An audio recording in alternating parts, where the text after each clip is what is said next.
রাস্তার দাবিতে বৃহত্তর আন্দোলনে নামলেন সাধারণ মানুষ।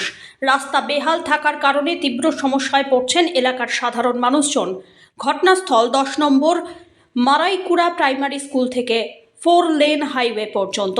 এই এলাকায় 750 মিটার রাস্তার দাবি তুলে এলাকাবাসী পথ অবরোধ করেন।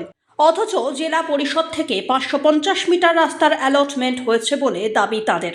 আর সেই দাবিতে রাস্তা উদ্বোধনের সময় কৃষ্ণ কল্যাণী বলেছিলেন হাইওয়ে পর্যন্ত রাস্তা হয়ে যাবে, কিন্তু সেই ঠিকাদার সংস্থা যারা কাজের বরাত পেয়েছে তারা আজকে কাজে গেলে জেসিবি দিয়ে রাস্তা খোঁড়া হয়, তখন এলাকার মহিলারা এসে বাধা দেন। এর পাশাপাশি জেলা পরিষদের সভাধিপতি পম্পা পালের সঙ্গে যোগাযোগ করলে তিনি বলেছেন এই মুহূর্তে সবটা রাস্তা করা সম্ভব নয়, যেটুকুনি অ্যালটমেন্ট হয়েছে সেটাই আপাতত করা হচ্ছে, আবার ফিরে দেখা যাবে, কিন্তু তাতে এলাকাবাসী রাজি নন। ফলে ঠিকাদার সংস্থা জেসিবি ফেরত নিয়ে যেতে বাধ্য হয়। এই মতো অবস্থায় রাস্তা কতদূর সম্পন্ন হবে সেটাই এখন দেখার। আপনার নামটা যদি একটু বলেন। আমার নাম চন্দনা বর্মন। চন্দনাদি, যেখানে দাঁড়িয়ে আছি এই জায়গাটা কি নাম? মারাইকুড়া। 10 নম্বর মারাইকুড়া। 10 নম্বর মারাইকুড়া। বলছি, এই যে রাস্তাটার কাজ আপনারা বন্ধ করছেন, কারণটা কি? কারণটা হচ্ছে যে যেদিন রাস্তাটা উদ্বোধন হয়েছিল কৃষ্ণ কল্যাণী আসছিল, এসে বলছে আমাদের মারাইকুড়া মোড় থেকে কল্যাণ অবধি সেকশন হয়ে গেছে, রাস্তা হবে, উদ্বোধন করে গেছে। এখন দুইবারই ওইখানে কেচাল লাগার জন্যই কিন্তু রাস্তাটা এখন রোক করা হচ্ছে, যে ওইটা ওইখানে আমরা চাচ্ছি যে ওই জায়গাটা আগে আমাদের ফয়সালাটা হয়ে যাক, তারপর সম্পূর্ণ রাস্তা হতে দেবো। আর যদি না ফয়সালা হয় আমরা এখান থেকে যে কাজ চলতেছে এটা আমরা বন্ধ করে দেবো।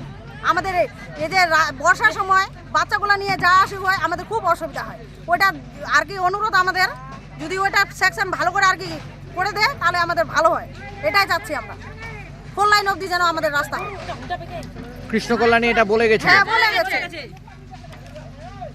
তাহলে ওই দুই বাড়ির সমস্যাটা আপনারা নিজেরাই মিটাবেন? ওটা বলছে কি ওদের কথা যে রাস্তা হোক, কিন্তু ওইটা জায়গাটা ফয়সালা হবে তবেই। দুই বাড়ি নিয়ে কাগজ দেখার জন্য এর জন্য সবকিছু ফয়সালা করে সম্পূর্ণ রাস্তা হোক, আর কি রাস্তা হতে দিবে ওরাও। আমার নাম হচ্ছে প্রশান্ত বর্মন। প্রশান্তবাবু, যেটা একটা সমস্যা দেখা দিচ্ছে, আপনাদের দুটো বাড়ির পাশ দিয়ে রাস্তা যাচ্ছে, এলাকাবাসীর দাবি যে 4 লেন পর্যন্ত রাস্তাটা নিতে হবে। তো সেক্ষেত্রে আপনি কি জমি দিতে রাজি? হ্যাঁ, জমি দিতে রাজি আমি। কোনো অসুবিধা নেই তো? আমার কোনো দ্বিমত নাই, রাস্তা হোক, এটাই চাচ্ছি, রাস্তা হোক। আপনি কি জায়গা কিনতে চান? তাহলে আর চিন্তা নেই। 34 নম্বর জাতীয় সড়কের ধারে রায়গঞ্জের নট্টপাড়ায় ঠিক বিপরীতে নিউ উকিলপাড়ায় আজই সুলভ মূল্যে জায়গা কিনুন, গড়ে তুলুন নিজের স্বপ্নের ঘর। তাই আর অপেক্ষা না করে আজই চলে আসুন আমাদের এখানে, দেখে যান জায়গা। মন পছন্দের স্বপ্নের প্রাসাদ গড়ে তুলুন আপনার কেনা এই জায়গায়। তাই আজই যোগাযোগ করুন আমাদের সাথে। আমাদের ফোন নম্বর 8617827851, 6295828881, 8617033767। তাই আর দেরি নয়, আজই আসুন নিজের পছন্দের জায়গা কিনতে।